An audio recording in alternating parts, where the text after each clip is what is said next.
Les superstitions étaient encore fortes ici. C'était fascinant pour une ethnographe comme elle. Elle notait avidement toutes les histoires que lui contaient les villageois et villageoises, excités d'enrichir les connaissances qu'on avait déjà du folklore de cette région.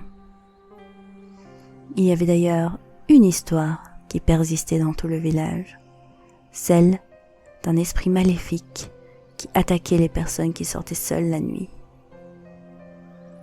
Son compagnon, qui aimait tourner ses croyances en dérision, voulait l'attester malgré ses protestations.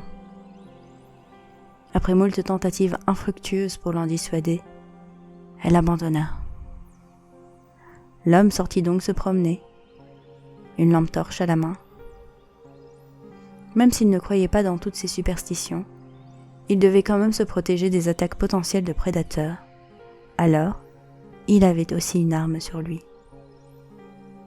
Après une petite heure passée dehors, l'homme décida de rentrer.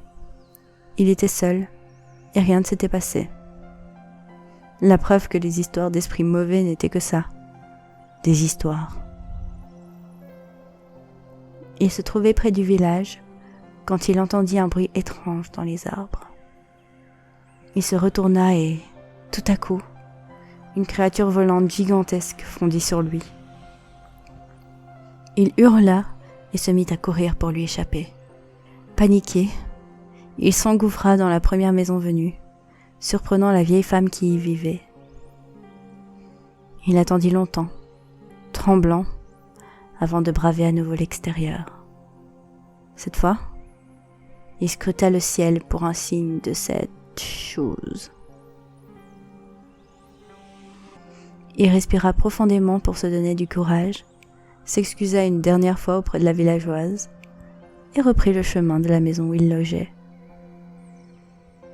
Plus ses pas le rapprochaient de sa destination, plus il se détendit. Soudain, un cri inhumain perça la nuit derrière lui. La créature était revenue.